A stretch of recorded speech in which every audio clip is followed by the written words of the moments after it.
Hello and welcome to News Generation. My name is Ifwa. This is what we are looking at today. A case of bird flu hits the national capital, but young people don't seem to be too bothered about it. How young people from poor homes in the Upper East Regional Capital are being helped. There has been a lot of talk about football's governing body FIFA. We will explain what it's all about. And could you imagine a life where boys got their period? A few of you have some ideas. I'll be right back in a jiffy. News Generation, supported by Cowbell with Vitarid. We all know how important good nutrition is to grow up big and strong. Not only is cowbell milk enriched with 28 vitamins and minerals, it's also boosted by the 5 most important vitamins, which we call Vitarid. It's got vitamin A for good eyesight development. It's got vitamin C to help fight infections. It's got vitamin D and calcium to help build strong bones and teeth. It's got vitamin E to help with body protection. And it's got vitamin K for general well-being and immunity. For good health and vitality, only Cowbell with Vitarid puts you on the fast track.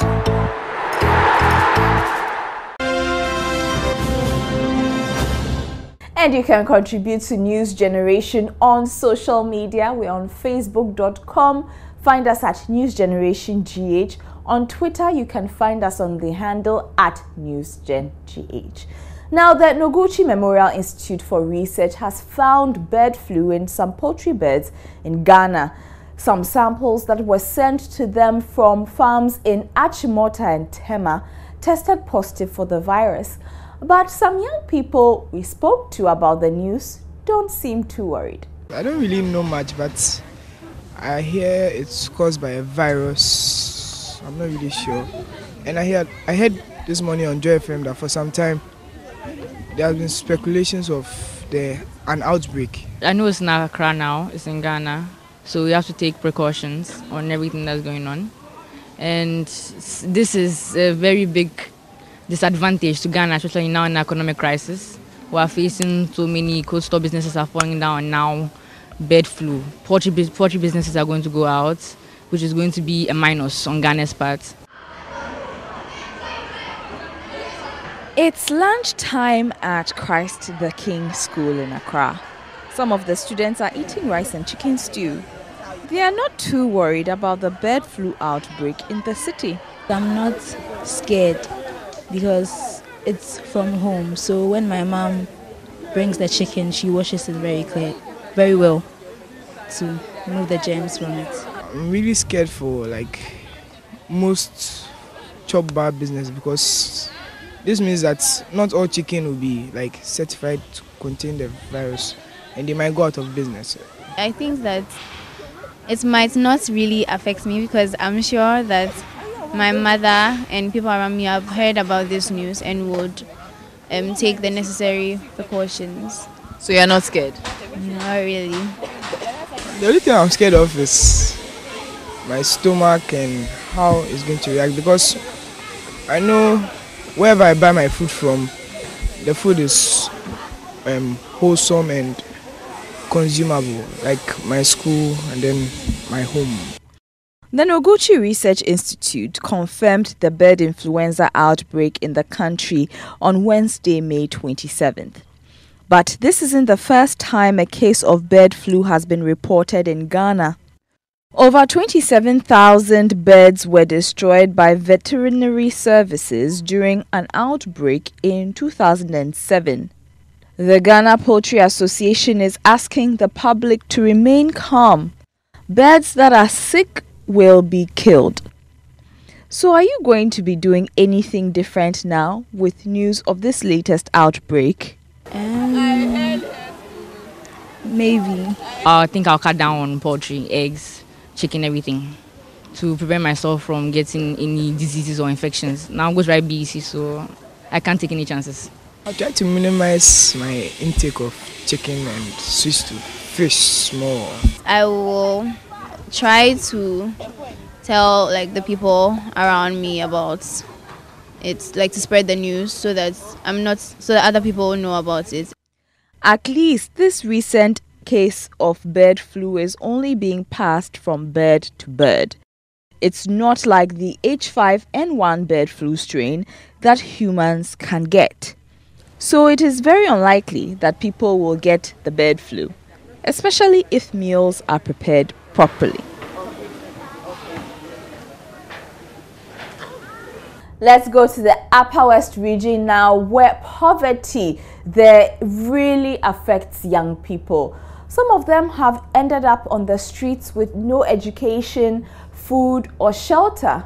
But there is some hope for them thanks to Eric Kumans of Child Support Ghana. 47 girls live here at the child support home under the care of Eric Kumans. It is a Saturday morning and the girls are going about their routine weekend activities. This is what most of them would have been doing in their respective homes.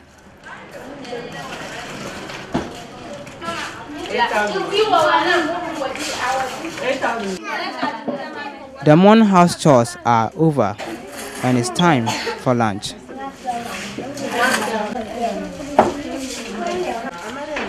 Some of these young people have called this place their home for 4 years. My parents didn't have the ability to send me to school to study. When I was in the house, life was so terrible. I used to sell water in the market before I can get something to eat. I experienced so many things. Like I have enough time to study. When I was with my parents, I have to work hard. I don't cook. We have a cook here. I don't go to the pipe to get water. We have free borehole here. When I came here, I don't sell water again. I eat, I get everything free here. When I was in the hometown, I was schooling and I dropped out. But when I came here, I started schooling again. We always go to school and come back and study. We even have teachers here who teach us. Eric Kumans is the executive director of Child Support Ghana. He says he is encouraged to make a difference in the lives of these homeless young people. The strongest point is that we make a big difference for these girls. If you talk to the girls and you imagine that they were still in the village where they come from, most of them should have children, most of them should be married, most of them dropped out from school, and here we give them the opportunity to be educated, to try to develop a life for a girl without being dependable of marriage or a man. The children who are here, they all have a bad background. If they have a happy background, they were not here. I don't need the money from the government. I want safety for the girls, like street lights. The girls go to school when it's dark. And why is dangerous? It's becoming a dangerous town. I need lights here around the place. But they said, okay, we can bring you lights, but you have to pay for your own transformer. Yeah. Most of these young people were picked from the streets. And now they have a message for authorities. Needy child, orphan, street child, a potential teacher, a potential nurse, a potential doctor, a potential lawyer, a potential president, yet in a hostile world, a wandering, without a guide in life, without any shelter or home, without any hope in sight. Is it your fault that you lose a father? Is it your fault that your parents are disabled? You are a victim of circumstances. Who must bear your burdens all alone? Who is the one who cares about the plight of this wandering child trying to find his place in this world where only the faithful survive? Oh, people of Mother Ghana, do we ever care about our own? This wandering and vulnerable child needs someone to call to him and say, Wairi, come home. Does it always have to take the long arm of Europe or America to tell one of these little ones, Wairi? Thank you, Holland, for giving us a home, for showing us what it means to be loved, what it means to have guide in life, the joy of being in school, and not worrying about school fees. People of Ghana, we have come home. Yet, there are many who are still lost. Who is the next one to call out and say, Weyiri, come home?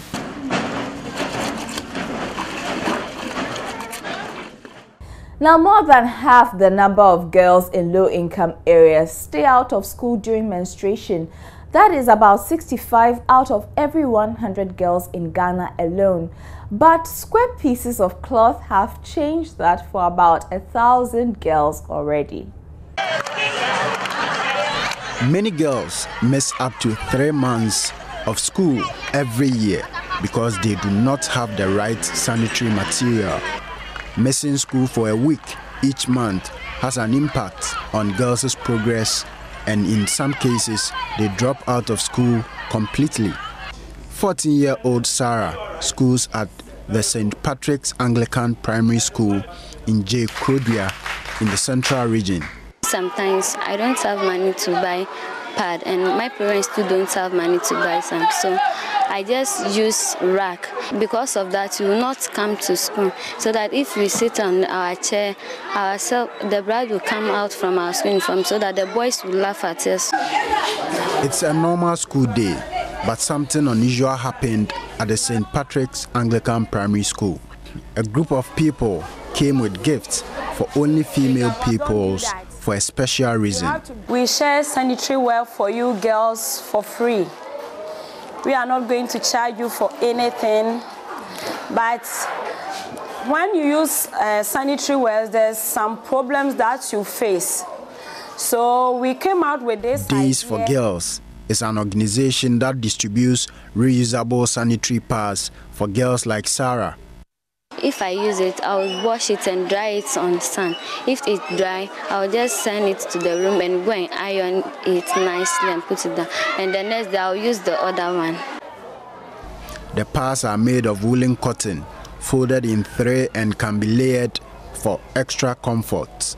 Each bag contains 2 holders for the sanitary towels, which are waterproof, 8 sanitary towels, a cake of soap, panties, and a towel. The first day and second day is your heavy flow. So your heavy flow, you take the 2 of the washcloth and insert inside the shield. This is your shield, like the normal sanitary wear you use, and then put it nicely under your pant. You hold your pant like this, you turn it outside down, then you stick it under your pant like you normally use your sanitary wear. The use of this sanitary kit will help increase girls' attendance to school. It will let me come to school because if I come to school, it will not let me be shy. If I wear it, the blood will not just flow up in my school uniform for the boys to laugh at me. But it's not just sanitary kits that are given out during the outreach. Sometimes when the girls visit restrooms, sometimes they don't wash their hands. They just, after washroom, they just touch anything they can get their hands on to. Just dig in bucket or tank or anything to wash their hands. And maybe it can be a cup. In order to sustain this project, Days for Girls will produce the sanitary kits in local communities. We are looking for the communities who will help to sew, then we will distribute it to the girls around the community. Hopefully, many more girls who cannot afford sanitary pads can get this kind of help and stay in school. So the NGO Water Aid wants you to speak up about your periods. This is because a lot of girls do not have access to private washrooms, clean water, and sometimes sanitary wear, as we saw in the video before this one. This is their objective for World Menstrual Health Day, which was celebrated on May 28th. So we want to know, what do you think about that?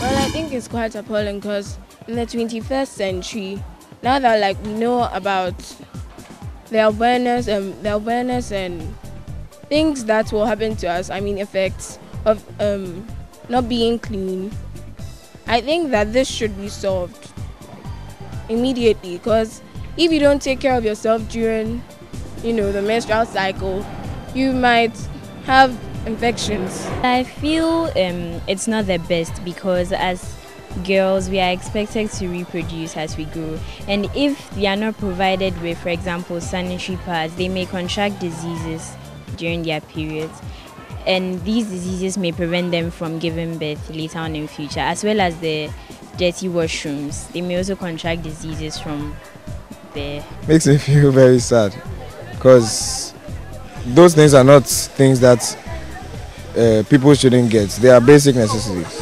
I think it's sad because with the way things are now, it's not healthy for them to be living in conditions like that. So I think it must be improved. How can it be improved? I think washrooms and then sanitary, those things should be provided for them so that they can live in healthy conditions, so they'll be well off. I think NGOs run by women should take a step to educate these girls on the importance of sanitation during your menstrual cycle, and they should have a give out souvenirs such as pads for them. Well, the first thing we can do is maybe first provide them with the sanitary pads. Maybe we can appeal for funds from the public, and then we can help us take a step from there. Now, how do you think the world would be like if boys got a period? I just think maybe it would be better. No, wait, it won't be. Because maybe there are some girls that may like boys and wouldn't want to have boys who would also do. Well, I'm kind of confused, but I wouldn't want that to happen. If boys got their period, it would be so cool. We women are strong people. To be bleeding every month, it's quite, outstanding. If boys got their period, I think it would be funny because they also have to suffer the way we do. Some people also have menstrual pains and everything, so they also suffer, and then we'll all be in it together. It will be painful, so I'll not be able to move freely. I wouldn't know. I wouldn't know. I guess it would be painful, but I'm not sure how it would feel.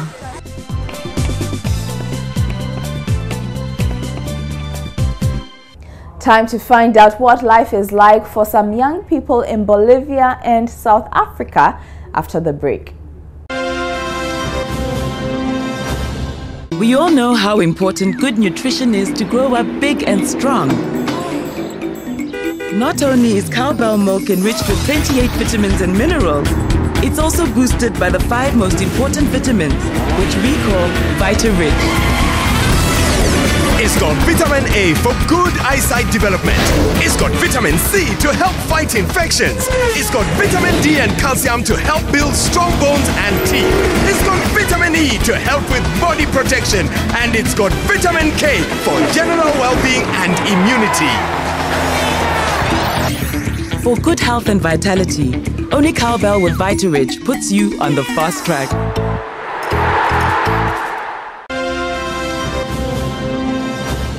Welcome back to News Generation with me, Ifwa.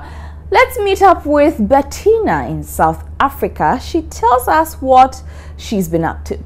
My name is Bettina Baidu. I was originally born in Ghana and I moved here when I was 5 years old. What I love the most about South Africa, I would love to say, is the diversity. Because I think in many parts of the world, we lack diversity, we lack cultures coming together in the way that I see in South Africa.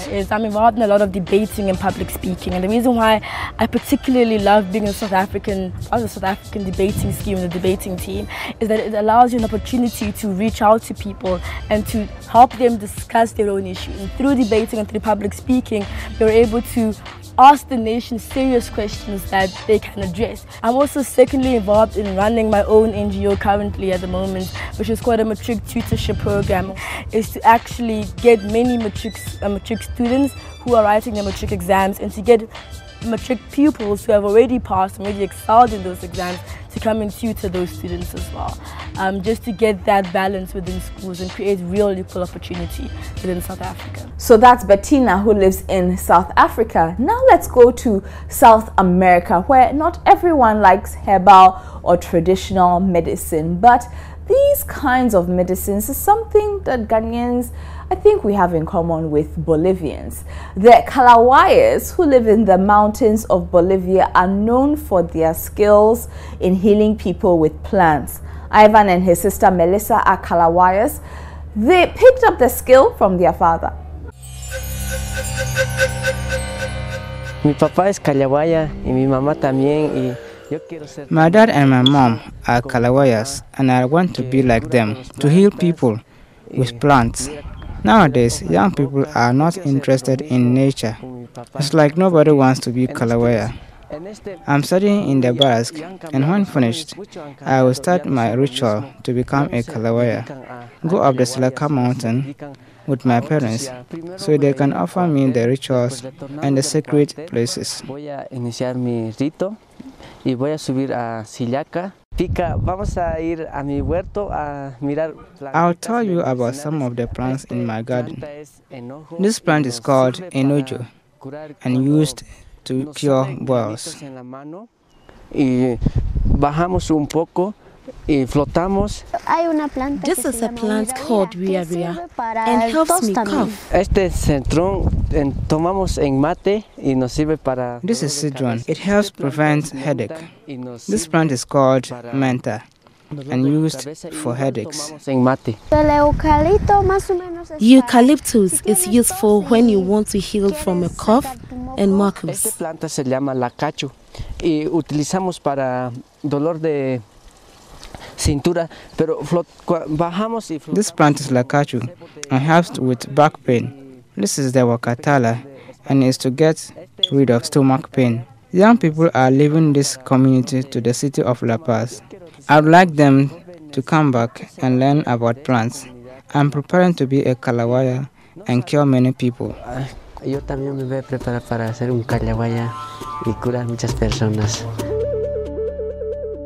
Still to come, what all the fuss about FIFA is about and a bit more news. We all know how important good nutrition is to grow up big and strong. Not only is cowbell milk enriched with 28 vitamins and minerals, it's also boosted by the 5 most important vitamins, which we call Vita-Rich. It's got vitamin A for good eyesight development. It's got vitamin C to help fight infections. It's got vitamin D and calcium to help build strong bones and teeth. It's got vitamin E to help with body protection. And it's got vitamin K for general well-being and immunity. For good health and vitality, only cowbell with Vita-Rich puts you on the fast track.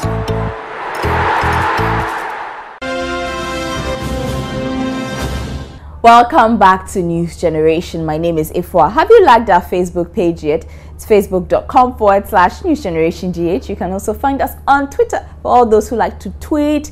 We are on the handle @newsgengh. Now it's another 4 years for Blatter. Sepp Blatter will lead FIFA for the 5th time as he won the election to stay on as president, but not before some controversy. 7 top FIFA officials were arrested before the meeting to elect him even started. The world is talking about the FIFA scandal.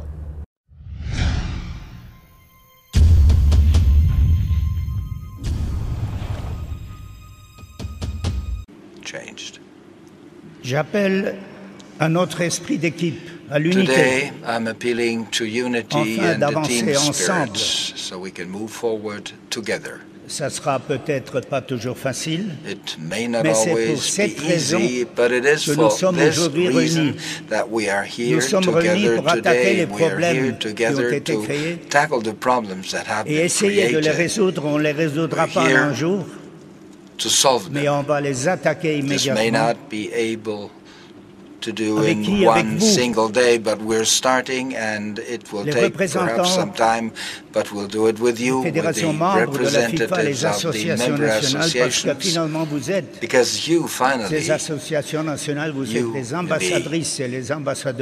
national associations, you're the ambassadors of our football. That's the man, Sepp Blatter. He's been president of FIFA since 1998, and he'll be for the next 4 years. For many years, there have been accusations of corruption in FIFA. There have been investigations and punishments. Some officials were suspended, others were forced out of office. But none of that compared to what happened before FIFA's big meeting for 2015.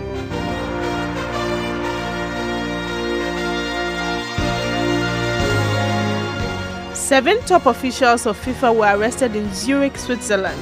That's where the meeting took place. The United States accused some people in football's governing body of receiving millions of dollars in bribes. Swiss officials also started investigating the bidding process for the 2018 and 2022 World Cups. Important responsibilities at every level, from building soccer fields for children in developing countries to organizing the World Cup. They were expected to uphold the rules that keep soccer honest and to protect the integrity of the game. Instead, they corrupted the business of worldwide soccer to serve their interests and to enrich themselves. This Department of Justice is determined to end these practices, to root out corruption, and to bring wrongdoers to justice. FIFA headquarters were raided by the police and some computers were seized. 7 more officials were mentioned in the corruption scandal, bringing the number to 14. South Africa was accused of paying bribes to get the right to host the 2010 World Cup. Sepp Blatter wasn't accused himself, but some people want him to step down since the corruption took place under his leadership. What does this all mean for football and the World Cup? Joy sports journalist Gary Al Smith explains. The arrest of the FIFA officials affects football, but it doesn't. It doesn't affect football because the day-to-day operations of football around the world do not need those people to function. So that's why it does not affect them. But in the way it affects football is that it sullies the name of FIFA's reputation. You know, it makes the organization look bad, and as a result, sponsors and people who put their money in the sport don't want to be associated with corruption and graft and racketeering and such things. So if it goes on for too long, some of them may be forced to pull out their money, meaning that in the worst case scenario, we might not have some of the tournaments we love, like the World Cup and those other tournaments. If some of the corruption allegations are proven, it will mean then that the world of football has to be forced to go back to bidding for the tournament again, because then it would have been done wrongly. Which is why perhaps you have the president of Russia speaking openly and saying that the US should shut up and mind their own business, and the US also saying that they should shut up and mind their own business in Russia. Now, people are saying it's a question of sour grapes because the US bid for the 2018 one, which Russia won, and Russia won, and the UK, who have also been very vocal, also bid for the 2022 one, which Qatar won. So that's the story. Whichever way things go, one thing is for sure, FIFA will never be the same again. Time to take a look at a few more stories making the news.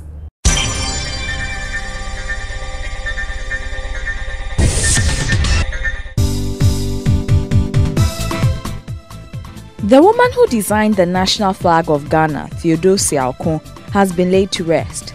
She was given a state burial on Thursday, May 28th, and laid to rest at the Osu Cemetery in Accra. She was 92. Muhammadu Buhari is officially now President of Nigeria.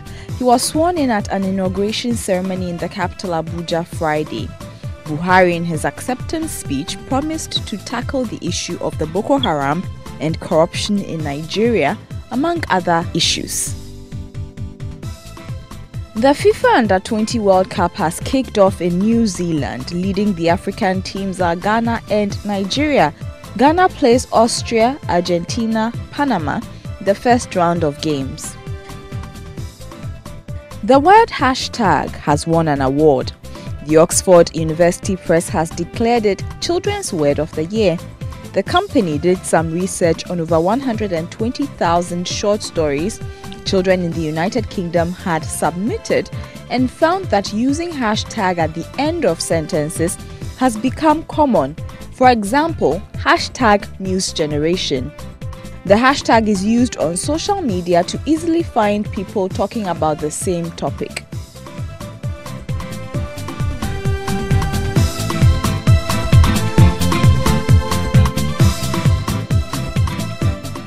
And that's how we wrap up on this edition of News Generation. Thank you so much for staying with us.